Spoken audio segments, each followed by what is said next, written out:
The Gilas Pilipinas women's team aiming for a breakthrough gold after several bridesmaid finishes in the Southeast Asian Games. The team hopes to build on its experience in the 2019 FIBA Women's Asia Cup, where they finished with 1 win in 4 outings. And joining me right now are members of the team, Janine Ponteos, Afril Bernardino, Jack Daniel Animam, and Kelly Hayes, as well as their head coach, the one and only Pat Aquino. Coach, good morning. Good morning. Hello, Jack. Hi, Janine. Hi, Afril. Hi, Kelly.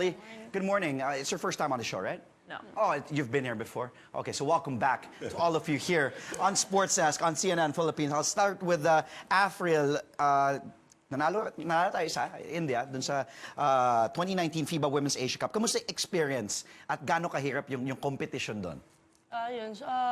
Mahirap siya and challenging din sa amin kasi hindi siya yung last year na sobrang tamba kami. Yung time na yun is dumidikit kami sa kanila. And we prove it to ourselves na kaya rin namin makisabay. Na yung kulang namin is to practice, to build muscles or Kumbaga, mas strength and conditioning pa against these taller and bigger teams. Do you agree, Coach, na this is a better showing compared to last time? Yeah. Yes, this is a better showing than last time because last time was our first time to be in that level.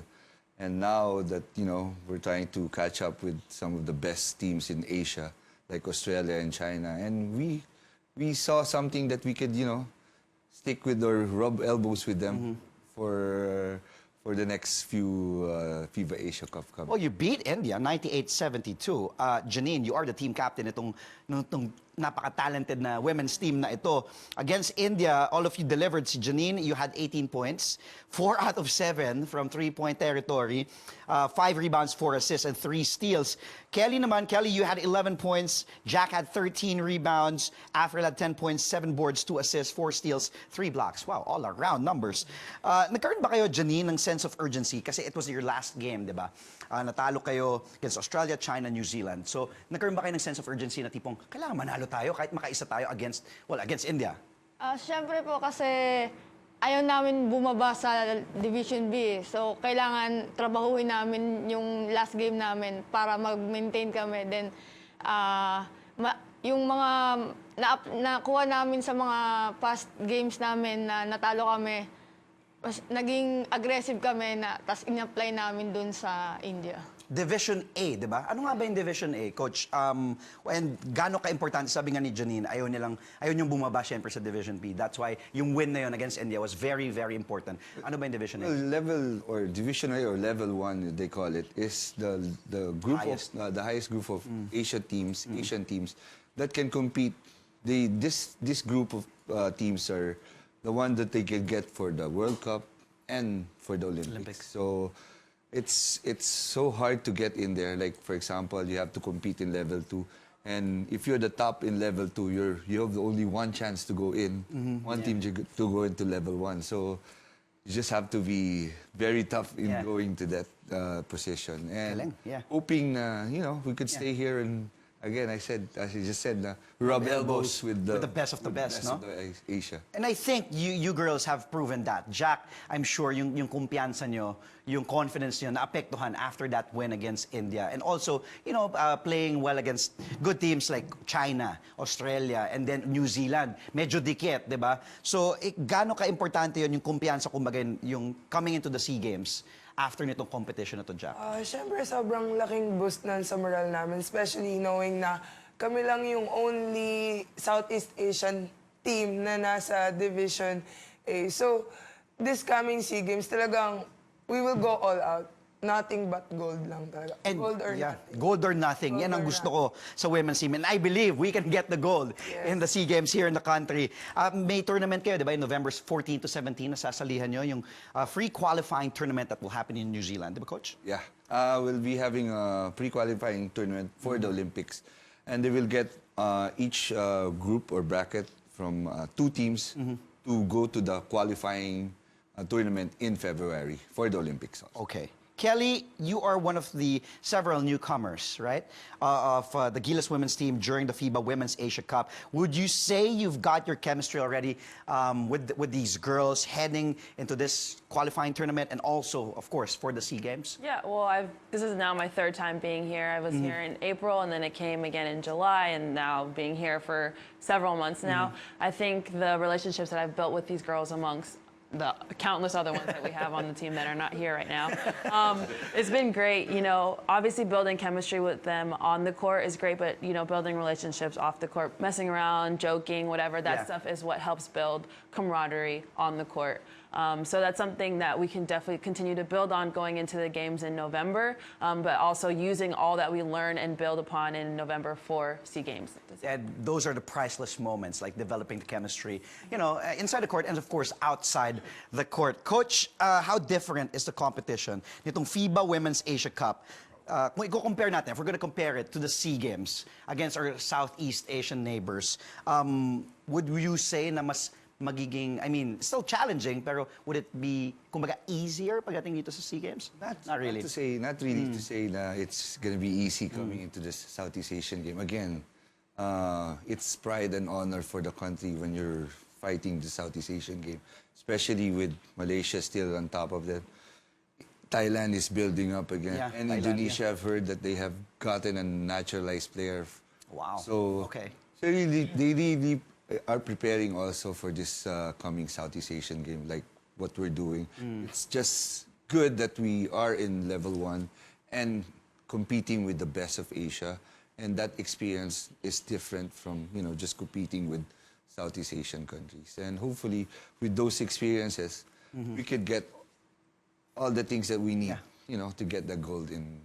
Gold or nothing. Yes. Okay, stay where you are, Coach, and of course the women's Gilas women's team. We still have here with us members of the Gilas Pilipinas women's team. They're preparing for the Southeast Asian Games after competing in the FIBA Women's Asia Cup. Ano yung sabi natin? For the country. Yes. For the country. Okay, Coach Pat, the Philippines has had 6 silvers, 5 bronze medals in women's basketball sa Southeast Asian Games. Dito gaganapin ang 30th SEA Games. What will it take for the Gilas women's basketball team? Nasabi nila, malakas nga yung tsansa to get that gold dito, to finally break through and makuha na natin yung matagal-tagal na hindi natin nakukuha yung gold. Siguro for me is more on focusing and being in control every game, siguro. And the thing is, we lost focus on the 2 occasional Southeast Asian games. The first one was in 2015, just one game. Yeah, in Singapore. We already secured the gold, but lost to Indonesia. And then the other one again in Malaysia was we beat Thailand. Already one more game to go against the host Malaysia. We lost the focus again. And hopefully with this bunch of guys, you know, I'm trying to instill that philosophy that you have to stay focused on everything. And you have to bring out the best in every game that we have to do. And so all the experiences that we have right now, sana madala namin.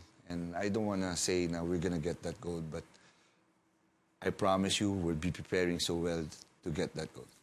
For the country. For the country. For the country. Jack, Janine, and Afril, nakapag-SEA Games na kayo before, pero ito yung first time na maglalaro ng SEA Games dito sa Pilipinas. At syempre, na-experience nyo na rin yung maglaro in front of our crowd dun sa 3x, di ba? Sa 3x3 tournament. Dagdag pressure ba yun, knowing that you have the Filipino crowd rooting for you, supporting you, and watching your games? Afril? Siguro it's more pressure, but Mas makakatulong? mas makakatulong siya. Like, nung FIBA 3x3 namin, nakatulong siya sa amin to gain our confidence na i-boost namin yung sarili namin to play well that time. And mas helping siya ngayon for this coming SEA Games. Kasi before, we trying to get the gold, yung sabi nga ni Coach Pat, is na-secured na namin yung gold noon last time. Siguro may plan si God now na makuha namin yung gold ngayon. Dito Ngayon, no? sa... Dito sa Pilipinas.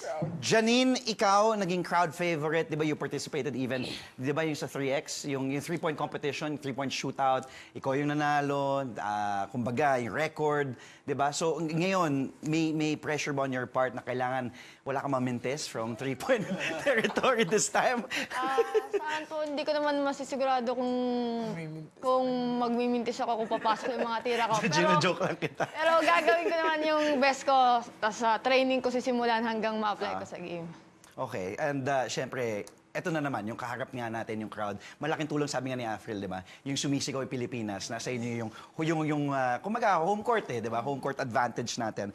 Afril or Jack, aling teams ba yung mga matitinding kalaban ng Gilas Women's dito sa SEA Games? Nabanggit nga ni Coach, Indonesia, Thailand, may naisip ka pa ba na maging matindi? Actually, wala na. Malaysia, Thailand, Indonesia. Yan. Yan talaga yung mabibigat na kalaban natin dito sa Southeast Asian Games. So, Or this time, kaya natin? kaya! Kaya! Para sa bayan. Para sa bayan. Sino yung mas gutom? Kelly, besides playing for your Gilas Women's and Jack, of course, you two, along with Coach Pat, are also competing dito sa UAAP for the NU Lady Bulldogs, right? And of course, congratulations, by the way, Coach. 88 straight games for the NU Lady Bulldogs, going for 90. Grabe. Okay, but how tough is it to balance the schedule preparing for international games like the Asian competition, the Women's Asia Cup, and also this upcoming tournament in New Zealand, and then for the SEA Games, and balancing it with the UAAP schedule? You know, that's why I'm here. I'm here to play basketball, to represent the Philippines and to represent NU. So being able to, fortunately, having Coach Pat as our coach for NU and for Gilas, it helps having very similar systems, so I don't have to learn new things. Yeah, yeah. But it's a lot more running, you know, running in the morning, running at night, and then sleeping, and then having to wake up, run again. But, you know, other than that, it's fine. It's just a lot of running. Kelly, did you run going here? Yeah, I run to get my grab, whatever. I'm just running all the time. Okay, Jack, gaano ba kahirap yung competition ngayon sa UAAP Women's Basketball? Be honest, this year, gaano katindi yung competition sa UAAP? This year, lahat ng team sobrang nag-improve and they keep improving also. Pero kami din, syempre, kung ano yung nagawa namin last year, every game, it's a progress. So talagang yung level ng competition sa UAAP, pataas ng pataas. Coach, may sasalihan pa kayo ng competition nga, di ba? Yung November 14 to 17, free qualifying tournament in New Zealand. Won't this affect the schedule in the UAAP? And won't your record be on the line? Because, di ba? No, di ba? Yeah. I mean, realistically speaking, Final Four, finals na yata to sa UAAP. How's that gonna be? It's gonna be for the country. No, serious. I know it is for the country, but how will that happen? Because you, Jack, and Kelly will be gone, and, di ba? Yeah, but you know, as we said before, you know, it's really for the country. We might pass on the UAP for. So that's why I'm really preparing the girls who's gonna be left behind here for the UAP games, and I believe naman they can do it without us alone. You know, I think they have matured enough already with Coach Julie and Coach Paul being there all the time for them. Yeah. And the players have gained more experience from the pre-seasons that we had a game in Taiwan for the Villa Cup and all the games that we played small leagues or tournament. They have been very nice coming into the UAP, and with them around, we are stronger, but you know, with them only, we're the best. Well, I believe that kaya ituloy yan for the country and of course NU. Tuloy-tuloy lang. The best of luck to you, Coach. The best of luck. Thank you. Tournaments in New Zealand and of course the SEA Games.